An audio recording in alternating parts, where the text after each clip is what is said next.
All right, guys, and welcome back to the Impact Defense Podcast.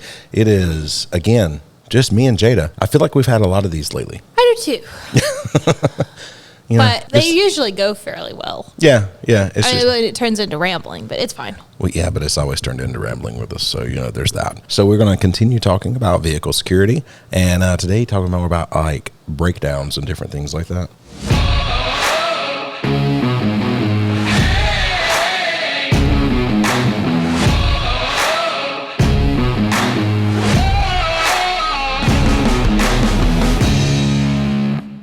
All right, so Jada, what you drinking over there, Jada?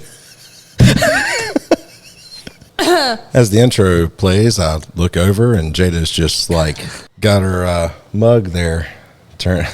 So what you drinking there, Jada? Blackout coffee. What kind? It's the espresso one. What is the full name of that one? So that would be pitch black espresso then. Ooh, pitch black espresso from Blackout Coffee. Yeah. It's good stuff. It is very good stuff. I know. We're shields for Blackout Coffee, and that's cool. Head over to impactgear.live/coffee. You'll see why we keep drinking, because it is freaking awesome. Mm-hmm. If you want to find out why we keep drinking, go to Blackout Coffee. All right, maybe that was worded a little wrong, but it's okay. So anyway, I think it's time for a news story, right? I believe so. Unfortunately, it's a little bit hard to always find themed news stories around our topic, but it's okay. At least they're entertaining, pretty much. As long as they're entertaining. I feel like, though, when we were doing home defense, we couldn't find a home defense story to save our lives. And now that we're doing vehicle security stuff, I found a website full of home defense stories. Oh, okay. Yeah. That's usually the way that works out. All right. Anyway, go ahead. You could Google it yourself, but why would you when you can hear it on a podcast? Anyway. All right.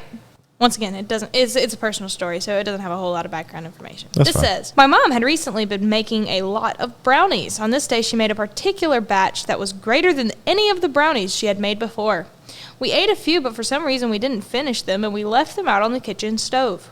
My mom, my sister, and I all went to sleep later that night while my dad was out at a meeting. My mom, knowing my dad would be home in just a few minutes, didn't think she needed to lock the doors before she went to sleep. Now, we're all asleep, and my dad pulls into the driveway. The first thing he notices is that our garage is open, and his bike is standing outside. Then he turns and looks into the house. Standing in our kitchen is a man. My dad doesn't realize what's going on. At first, he assumes that one of his friends had come over, wanted to borrow his bike, but was waiting for him to come home so he could ask him. Then the man inside our house sprints out the back door. My dad starts to chase him, but stops. He knows we're inside, and he wants to make sure we're okay. So now we're all gathered together downstairs, and we notice something. The intruder walked into our house, and the first thing he would have seen is the kitchen table. On the kitchen table were 3 wallets, all untouched. Then we look over and see the plate of brownies completely destroyed. The man who had broken into our house skipped straight over our valuables and went straight to the brownies. At the time, I was more disappointed by the fact that we didn't get to finish them than scared that we had kind of been robbed. Obviously, my mom and dad were pretty freaked out, and they bought us an alarm system for the house. My dad didn't sleep for a few days, but other than that, the only thing we lost were some brownies. So hopefully that alarm system will keep them from losing any more brownies. Those must have been some really good brownies, let's just say. What were the ingredients in the brownies? Well, I wasn't going to go there. That's okay. I went there for you. Okay. We just went through Christmas not that long ago, and there's always like a tremendously good amount of like sweets and stuff like that, and I love Oh, yes. sweets. Usually the houses smell like cookies and food. And every year, and I guess she's probably okay with me telling this on the podcast, every year Gentry gets together with some friends, makes this huge, all these cookies, and they give these huge platters of cookies. Of butter. Well, we're not going to talk about that. Batch. But they get these huge platters of cookies to friends and stuff. And Julie and Kylie and I always get a big platter of these cookies every year. And, man, we destroy those things so fast. It is just like, and actually this year we had left. The school was headed home. And Julie goes, oh, my gosh, the cookies. So we had to turn around and come back and get the cookies. I can see, some sweets could be break-in worthy, maybe. No, I'm not saying it's a good idea. He was just walking past, and then all of a sudden he's like, what is that smell? So I think I will break into this house. No, I Ooh, didn't. looks in a window, sees the stove. Look at that. They seem to be asleep. Don't mind if I do. Just strolls in the house. It's just, like the cartoons, like floating on the smell of something. Yeah, oh yeah. He just he didn't break it. He just floated into the house on the scent line. Yeah, that sounds about right. Just, yeah. Straight out of Looney Tunes. I love it. Okay. Mm-hmm. So I'm just out of curiosity. You're full of... So how many cups of coffee have you had today? 2. Just 2? Okay. Just curious. Mm-hmm. It's just that espresso thing going. I think I just feel alive. Oh, that's good. That doesn't happen very often. But, I have had several cups of black coffee. Or, not black coffee. Blackout coffee every day for several days. So, it's just a mind it's that resource. constant build-up. I feel like I've been doing a whole lot better. I've got Magic Mind in the morning, and I've got blackout coffee in the evening. No. Mm-hmm. Well, I do. I never stop drinking coffee. But I have Magic Mind first thing in the morning, and then second, I have a cup of coffee. So that's not changed. I love my coffee. And between all that, I feel like a completely brand new person. Well, good for you. Yeah. Oh, we got to...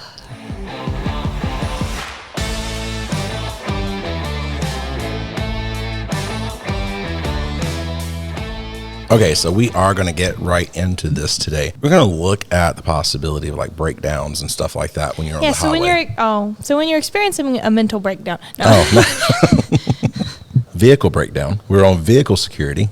Okay. Experiencing a mental breakdown on the highway. Yeah, those happen. And I think that's called road rage. And we're going to do that in a later podcast, depending on like some guests and different things. I don't know exactly what we should have my husband as a guest. Does he have road rage? It doesn't turn into rage. He just... I love him. Frustration? Yeah. Okay. All right. Because drivers be dumb. That is the truth. Well, the bad thing is, we're drivers. We're not dumb, though. I'm sure they don't think they are either. No, I think anybody is completely capable of doing something dumb in a moment. And if you disagree with that, you are probably just a dumb driver all the time. Yeah, no, I completely recognize that my issues with driving is I work very hard to follow like all of the rules of the road and everything. Like I won't drive more than 5 miles per hour above the speed limit, which puts me on some people's bad sides. But it's a personal thing. I don't like having to be the person who has to slam on the brakes when they pass a cop. Yeah, no, I get that. But technically speaking, you're not really obeying the rules of the road. No, but I also don't like getting run over or tailgated. No, I understand. So you have to be willing to come a little bit above the speed limit. There are those days where I'm going like, why are you going the speed limit? So I understand completely. So yeah, but I'm also not the person who gets mad whenever they get behind someone who is doing exactly the speed limit. I just shared that I was. No, anyway, I'm not, just because I'm over here like I can't be mad at them for following the rules. That's true. That's perfectly fine. Now Jada's making me feel bad. But I'm a chronic rule follower, but I work very hard to follow the rules of the road. But I still make mistakes while driving, and so I try to be very understanding, because if I do something dumb while driving, I know for sure it wasn't on purpose, and I'm usually very embarrassed. Yeah, I know, me too. All right, so let's talk about first off breakdowns. If you experience a breakdown, first off, you want to pull over onto the shoulder as far as you can without going off into the ditch. Yes. So get out of the way of traffic to not hinder traffic. Also, you can work on your vehicle a lot better if you're not right up on the road. Yes, or halfway in the road. No one likes that feeling of being able to feel their car whoosh and shake every time a vehicle passes. Yeah. That is one of the most nerve-wracking things, because they were close enough that if they'd just been a couple inches further away, it would have been a... We had a flat tire one time, and it was on the interstate. I've had multiple flat tires through the years, but I've just had one on the interstate. It was at a place where it was not a very big shoulder at all. Mm-hmm. So I'm trying to change a tire so it's up on a jack, and these transfer trucks are going by and shaking the vehicle. Oh, God. Yeah, it's no fun. So pull over as far as you can on the shoulder, turn on your flashers, lock your doors, and call for help. That is, if it's a situation that needs to be called for help, or if you can handle the situation, then handle the situation. If you cannot, call for help. And a lot of people say move to the passenger side as well. I mean, it gets you further out of the way if there was a be side swiped or something along those lines, but that's not a bad idea.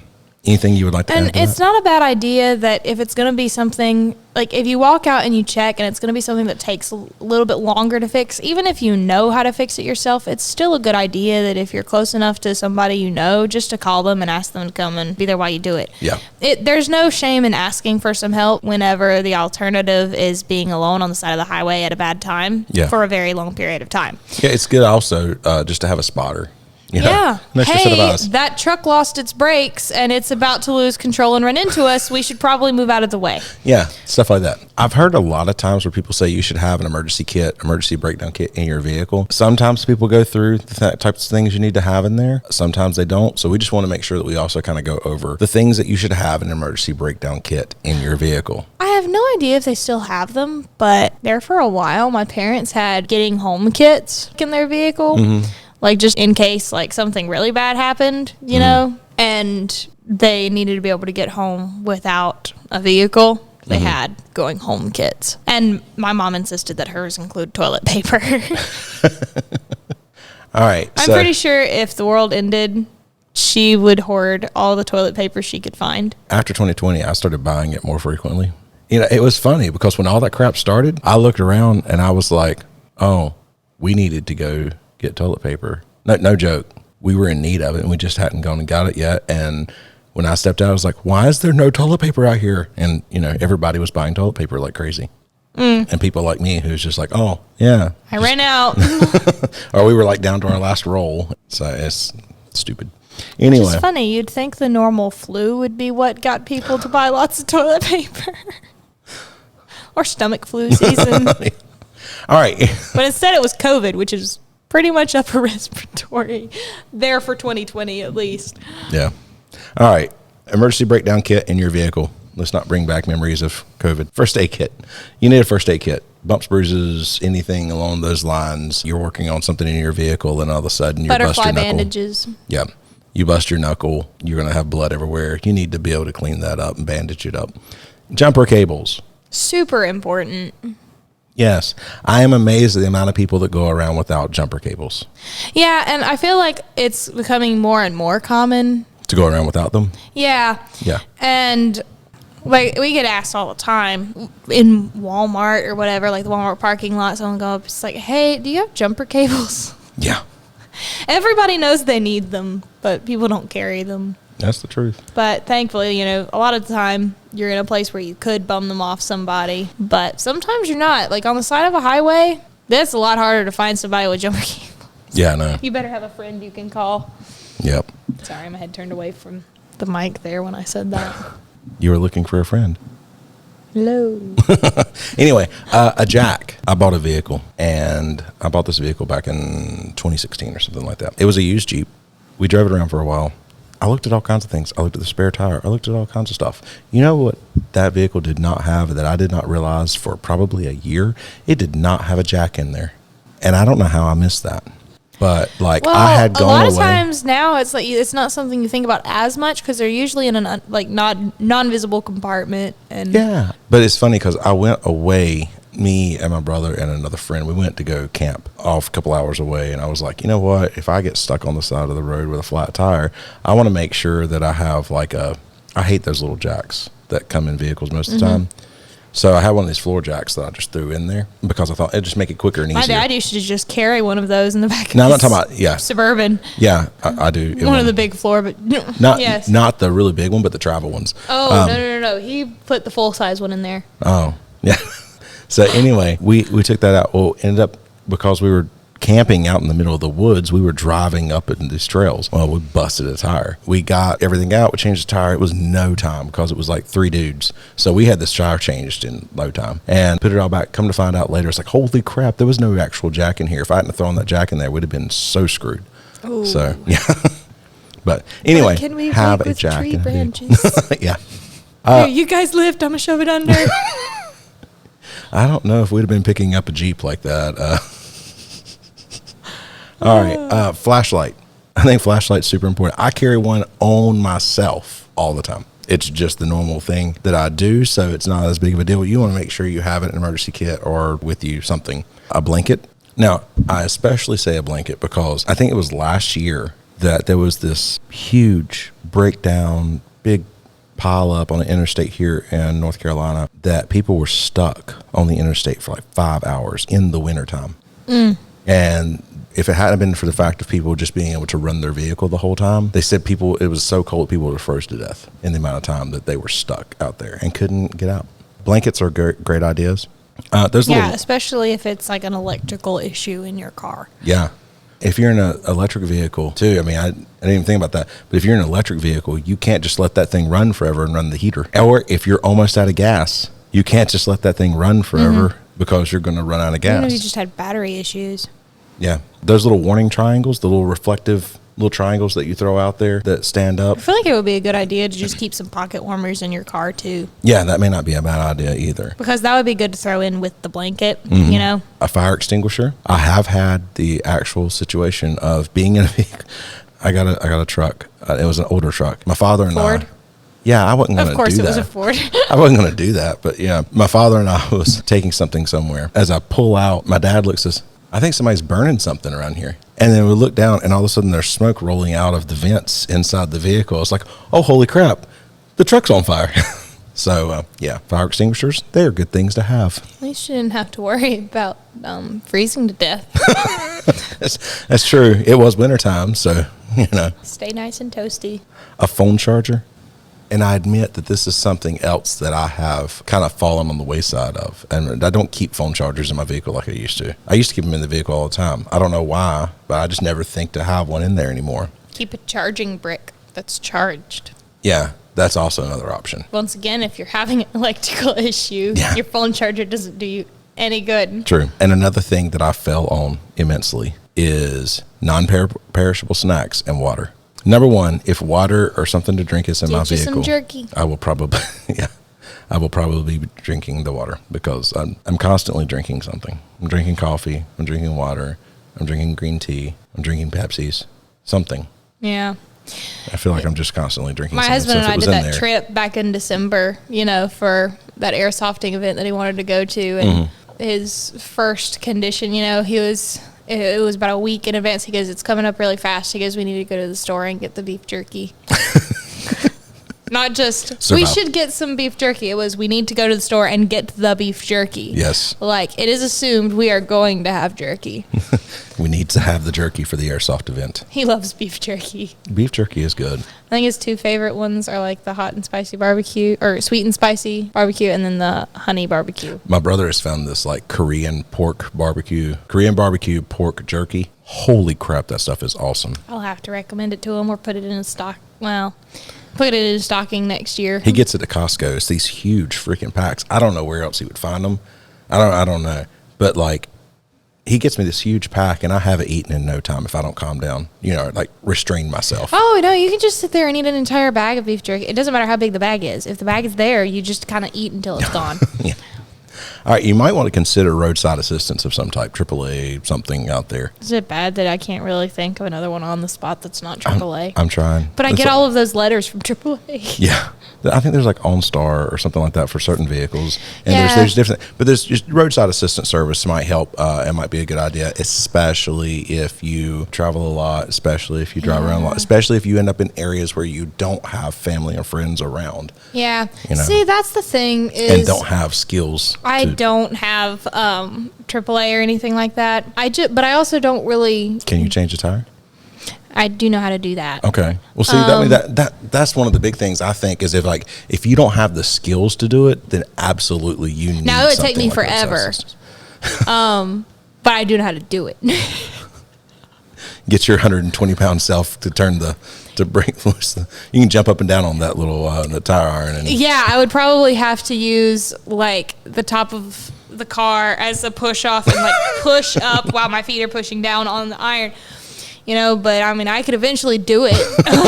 But, you know, my AAA service plan is I don't generally go places that are far away from where I live. Yeah. I pretty much stay in the same area most of the time. When I do a major trip, it's usually with a lot of family, you know? Yeah. And so my multi-tools are called my dad and brothers and any uncle, cousin, friend that's like, did you hear that the I episode? have nearby. That's like, did you hear the episode that you was not on with Julie that she was on? And we asked her what her home defense weapon of choice is? And she says, you. So I was like, okay. So I'm her home defense weapon. I just have a button that says Brian on the side of the door, and it pages your watch. Yeah. Like, hey. It's like the bat signal. It's just a... We don't live in that big of a house, Jada. Not that bad. Brian! That's all it takes, So, all right. Another thing that you need to think of is beware of other people's ploys. Mm-hmm. Because it sounds terrible, but I am not trusting. Like, I am not immediately trusting of the people that step onto the side of the road to see if you need help with something. And I know. It's bad that we can't even just fully trust those people, but we can't fully trust anybody nowadays. Yeah. I think that's when it goes back to that, having training, use your intuition, all of these things that we talk about in our other podcasts, episodes and stuff like that. Think about those things. Be aware of keep how you feel. Personal space. Even if they say they're there to help and you decide to trust them, keep personal space. Yeah. And always have a plan to be able to get to your doors or get inside and lock it. Mm-hmm. Or if you are nearby to other things like a business or something like that, have a route planned to run somewhere if you needed to. Yep. And be on the lookout for any people that you didn't realize were with them. Yes. Aside from just people offering to help and having bad intentions, there are people who fake breakdowns. You see this a lot of times. This actually is a thing that goes on. A lot of times when you see stuff in movies, it's not something that actually really happens in real life. This is one of those situations that happen in movies, but they actually really do happen in real life. And that is where somebody stages a breakdown, and then somebody else is hiding around and waiting for somebody to stop by and help them. I feel like it's a scene in every post-apocalyptic movie out there. Because if you think about it, if it's a post-apocalyptic kind of situation, you're driving around in a vehicle, you're probably one of the rare few. So when somebody else acts like they're in trouble, then anyway, sorry. But another thing is the Book of Eli kind of thing. I don't think I've seen that one. What? No, I haven't seen that one. You have never seen Book of Eli? No. You're kidding. This is something I should watch, I'm assuming. Yes. Okay. All right. Jada's in complete shock over here. I'm amazed you've never seen that movie. I don't watch a whole lot of movies. I really don't. That's true. I want to. It's just like time. Yeah. That's my biggest. And you had never seen John Wick until recently, and I'm the one who threw those movies at you. Yeah. Thank you for that. I love those movies. Those are awesome.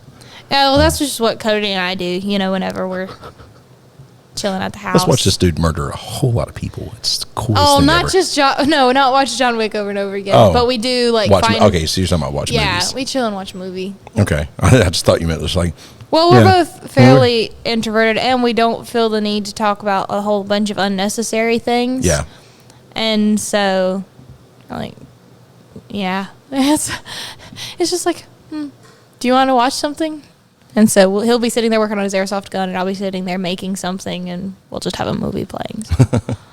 So another thing, this happens generally more to women, and that is when somebody will try to get your attention and tell you that they have observed something about your vehicle, like, oh, there's sparks underneath the vehicle, or there is smoke coming out of your vehicle, or there is fluid pouring out of your vehicle. And sometimes that is just a ploy to get you to pull into somewhere by yourself. Yeah, just because under your vehicle has something.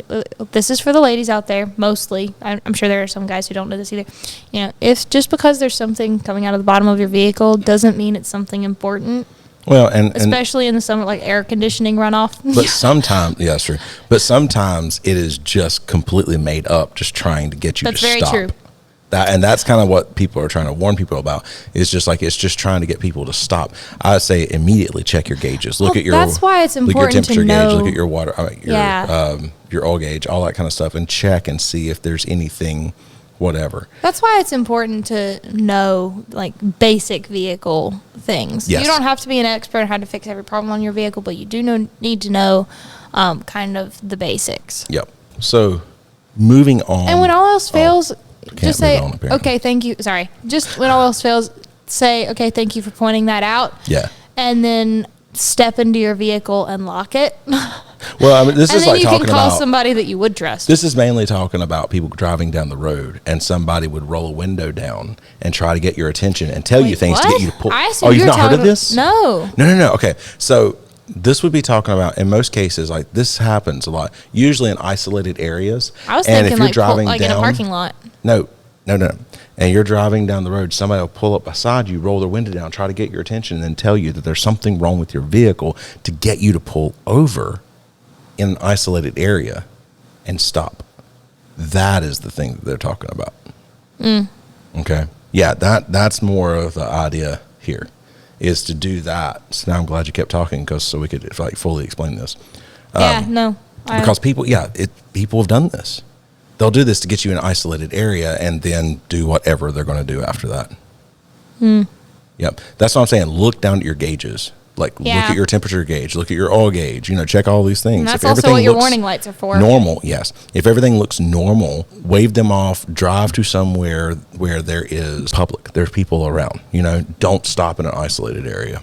Guys, check out impactdefense.online. Again, we talk about this a lot because, well, that is our website. You can find everything that we do over there. Our podcast is there. All of our videos there. Our free courses are over there. Our T-shirts are there. All kinds of stuff is there that you can go on and you can take advantage of. We got articles over there. We have, I'm trying to do a whole lot better than I was about the articles. So we're trying to have at least one new article a week coming out over there as well. So get on there, sign up on the email so you'll know when we have upcoming courses and everything else is coming out. We'll try to do better about emails too, because that's something I kind of sucked at, to be honest with you. Yeah. So, check that out. Take advantage of the free courses over there. If you want to support us, use the link on the course page, and you can support us for as little as 99 cents a month, and any of that will go to help us out tremendously. Be sure to rate the podcast and write a review. I guess we'll see you in the next one. See you guys. Mm-hmm.